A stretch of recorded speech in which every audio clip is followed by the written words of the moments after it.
Hello, I'm Iris Freelander, and I'd like to talk with you about meditation. It's been said that prayer is talking to God, and meditation is listening to God. And I feel that meditation is our way of attuning ourselves to the divine God, the whole, and also to the divine God within. And we can go home to God through meditation at any time we wish. And meditation is not something that we do when we're just troubled or specific times in our lives. Meditation is something we do daily. I've been meditating personally for about 49 years, and it has added so very richly to my life. We all go through a crisis after crisis in life. That's why we're here on earth, to grow back to God, and we need to align ourselves with that divine force in order to meet the exigencies of life. So we can meditate and attune ourselves and be refreshed. We can meditate, attune ourselves, and receive information which we're seeking. It's been said that man is fearfully and wonderfully made, and indeed we are. There are more than just a physical and spiritual body that we inhabit. We have 7 bodies. There's that magical number 7. We have 7 bodies. It's the physical, and that's the physical that you can see. And then the etheric body is the energy body, which extends 1/4 to 1/8 inch from the physical. The 7 bodies interpenetrate. There are the other major bodies, the physical, etheric, and the astral, which is the aura that most people see as they just as you look clairvoyantly at another. And the mental body, the mind is of the mental body, but not nearly all of it.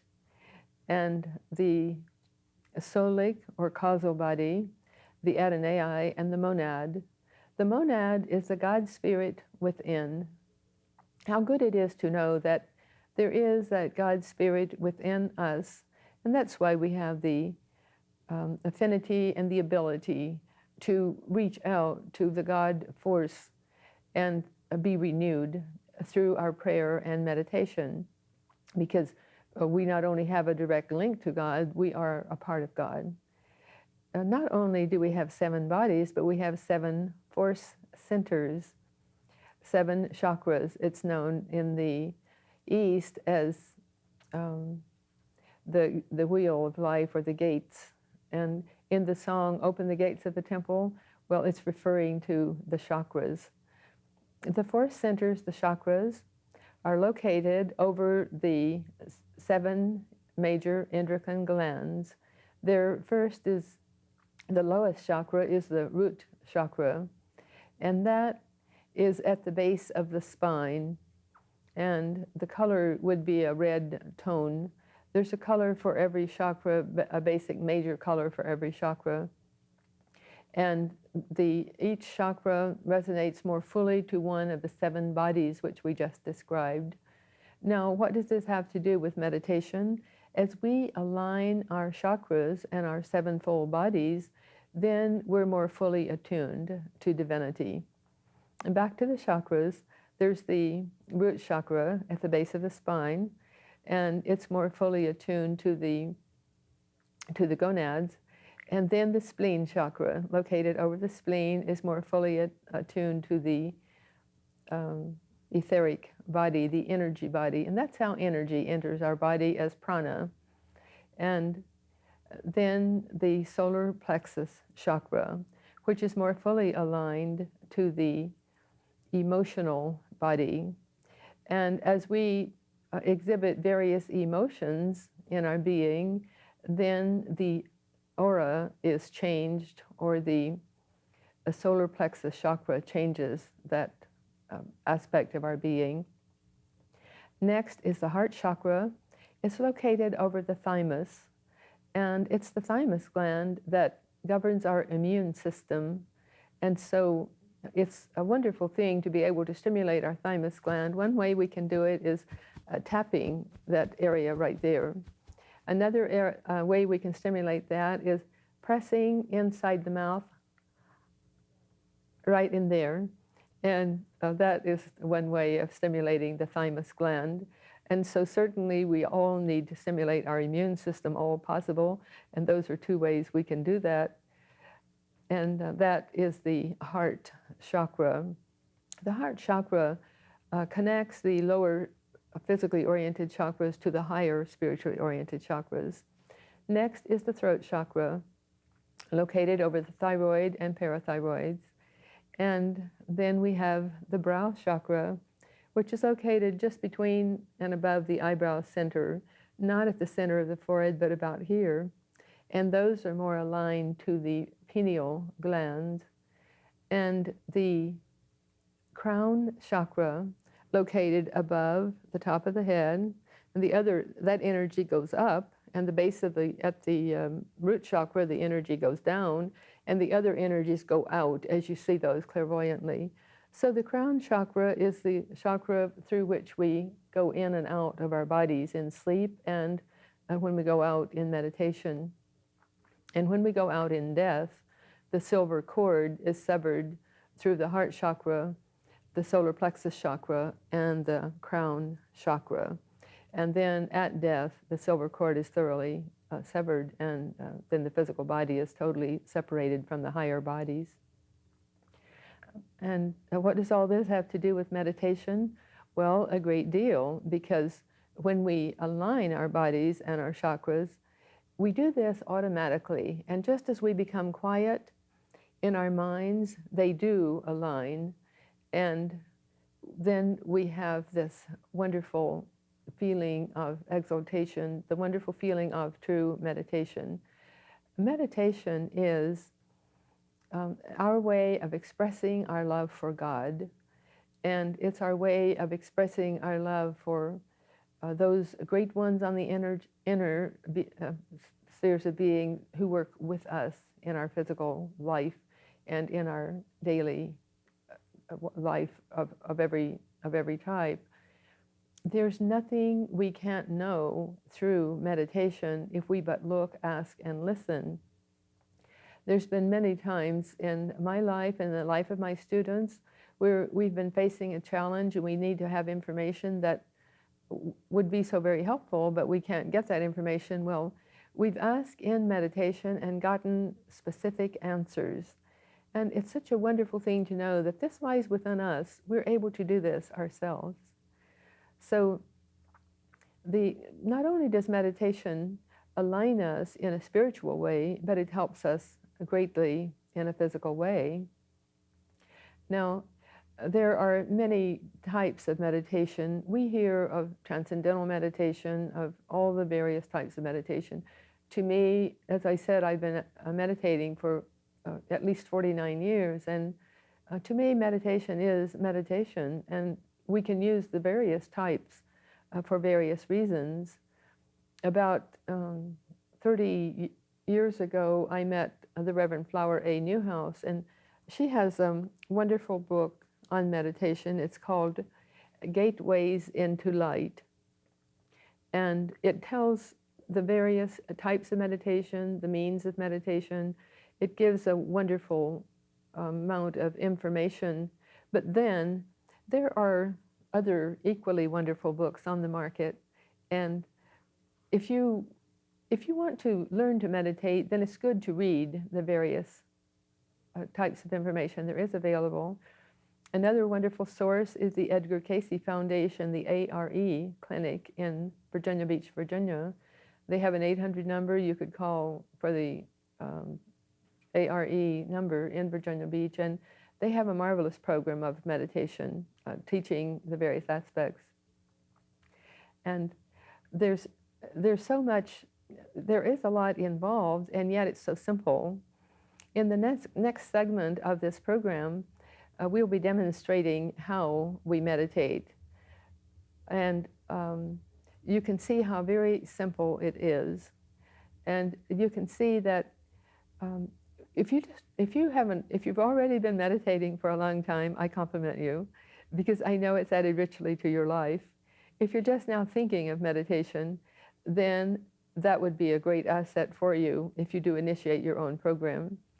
And if you are of a type of spiritual group that doesn't do meditation, it doesn't take away from your church. It doesn't take away from any type of church affiliation at all, because you're just going, it's just between you and the inner, and so it wouldn't matter. It doesn't impact on your church in the least. So stay tuned, and we'll be demonstrating and meditation, and I hope that you will be able to join me in that exercise.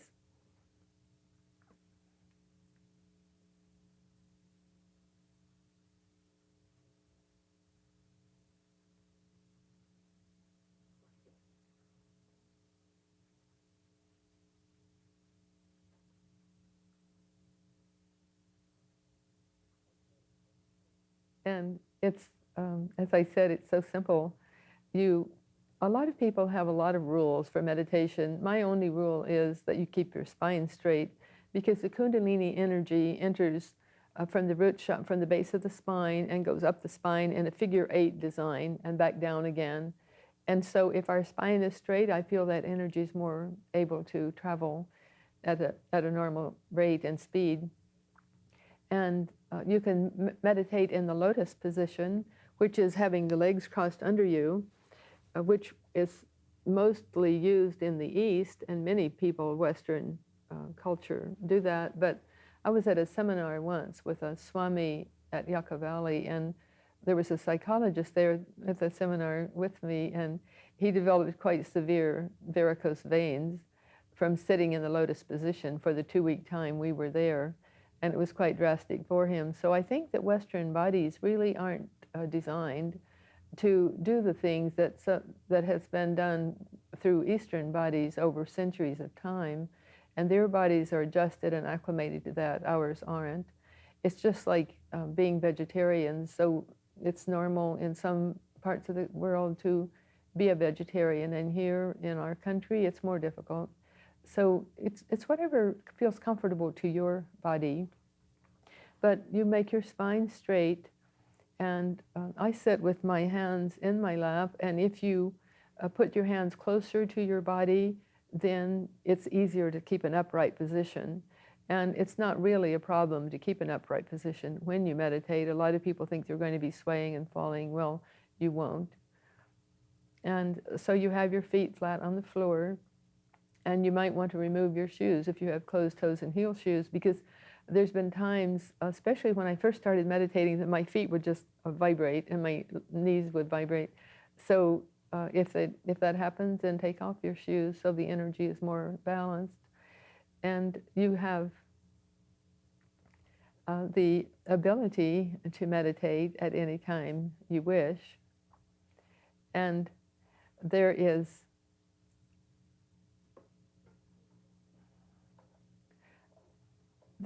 such wonderful, wonderful relief from the pressures of time when you do take time to meditate. And so I would urge you to do your meditation morning and night, at least every morning. And there is just, first you start with a prayer, with a brief prayer, and you pray in your own way for protection and for light to enter in and through you, and to be able to attune yourself with God the Whole. And again, it doesn't matter what your religious background or affiliation is. It's the same. It doesn't matter. It's the same for all of us. We just attune ourselves to that spiritual energy to which we always attune as we pray. And then, after your brief prayer, you do a breathing exercise, and you inhale deeply through your nostrils. Hold it to the count of 4. Exhale with your lips slightly puckered. Hold it to the count of 4, and inhale deeply through your nostrils. Now let's do that right now. Inhaling deeply to the count of 8, hold to the count of 4, exhale to the count of 8, and then inhale. And just keep up that cycle of inhale, hold, exhale, hold, inhale,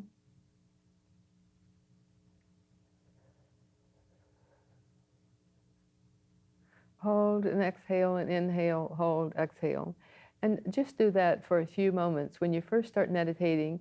And even if you're in a hurry to get out of the house early in the morning, just take that time for adjusting your body. And it pays big dividends because it gets your body rhythm going for the day. So after you've said your brief prayer and your breathing exercise, then it's very simple. You just attune yourself to the divinity to which you attune as you pray. And many people like to use a mantra. Many people use the Om Mani Padme Hum.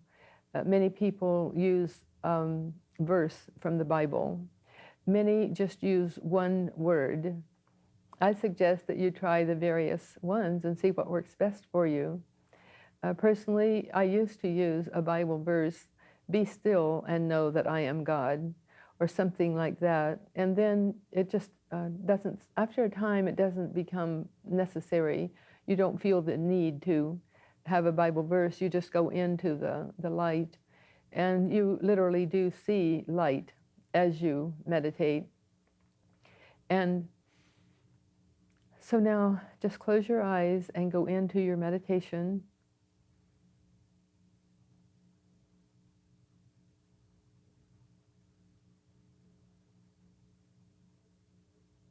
And you see light, and you feel a lightness of being. Now I'm going to continue talking instead of having silent spaces in this tape, but I'd like you to, when you truly meditate, not listen to the tape. Just turn it off and then go on into your quiet meditation. But what you will find is, as you go into your meditation, that you feel lighter and brighter. And you'll find that if something's troubling you, you can ask a question and you get that answer right away. And if you don't get an answer exactly that you can understand, then you re-ask the question in a way that can be answered yes or no. And then you'll be sure and get a yes or a no answer. And very often you will get just sentences or words. And at one time I was going through a problem which concerned my family, and I asked a question about my children. Why do my children relate in a certain specific way? And the answer came very clearly and easily. And then I was able to ask more questions about that and received answers. And it was like a dialogue with the infinite, with my own high self. And who knows where the information was coming from, but it helped me. And it gave me concrete answers to the problem I was facing. Now, that has happened so many times in my life, I know it will happen in yours too. So as you go through your times of meditation, you'll find that it gives you peace and contentment. It gives you answers to the questions you may be facing life. If you're trying to receive information on a specific bit of world news or anything at all, then you will be able to receive information of where to find that. I know at one time I was asking questions which pertain to divorce, and I received the word Tertullian. So I looked up Tertullian in the dictionary, and it told me that Tertullian was, I believe, a 2nd century theologian or a teacher, and he was very strongly against divorce. And then I looked it up in the encyclopedia and found a deal more information on Tertullian.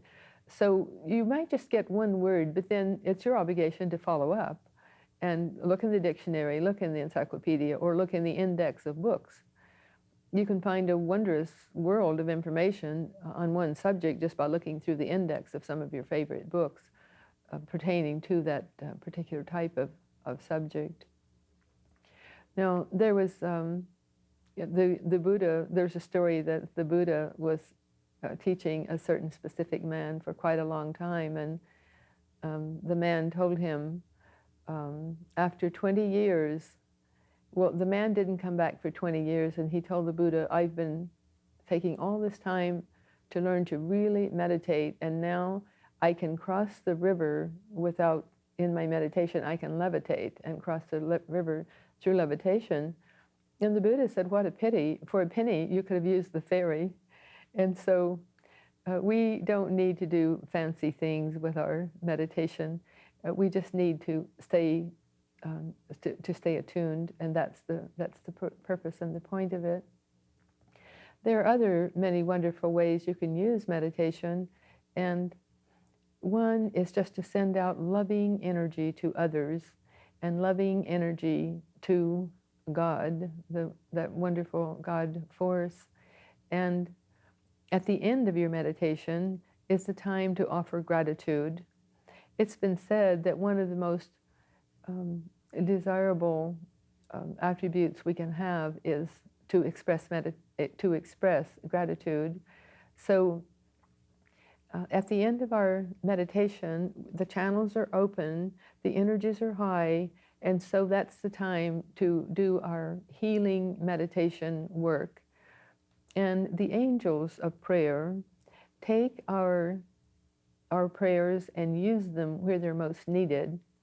We're hearing a lot today about angels, and we know that angels do exist and have always existed, and they're an older creation of God than mankind. And so those wondrous angels help us with our meditation. They help us distribute the prayers that we create and the light and energy that we create. So after your meditation, even if you have very little time, take the time to express your gratitude to God by through prayer, and then praying for those whom you know need your prayer and want them. Now, we don't pray for specifics for people unless they've asked us. We pray for their highest good. And if someone asks us to pray specifically for them, then we pray in that way. Otherwise, we just pray for their highest good. And it's a wonderful thing and a wonderful help that we can be by just using our prayer time for sending light and energy to others. And there's been books and reams and TV shows and many, many wonderful exhibits of how prayer has helped. So we know that our prayer helps. And again, the way to end our meditation is through a healing prayer time. So you pray for whomever you know would welcome your prayers and whomever you know needs prayers. And again, we don't infringe on their free will. We just pray for their highest good. Mankind was given the wonderful gift of free will by God when man was created. So a primary thing that we always remember is never to infringe on the free will of another person. And so in our meditation, in our prayer, in all of our spiritual life, we stay centered to God the whole, but we don't infringe on the parameter of another person, not those in our own family, not our friends, not anyone. I've gone a little afield from meditation, but meditation is just that. It's a part of life. It's a part of all of life. And if you'll just take the time each morning to attune yourself to that divine within, God the whole, then you will have a better day. You will be able to face whatever the telephone brings. You will be able to access knowledge and information that's stored in your subconscious, that's stored in the unconscious, that will be helpful to you in facing whatever problems might come your way each day. We know that there are just a lot of ways that we can live a richer, fuller life. But meditation is one of the most primary ways of being serene and quiet and peaceful in this busy world.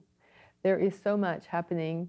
We live in a time of greatest change the world has ever known.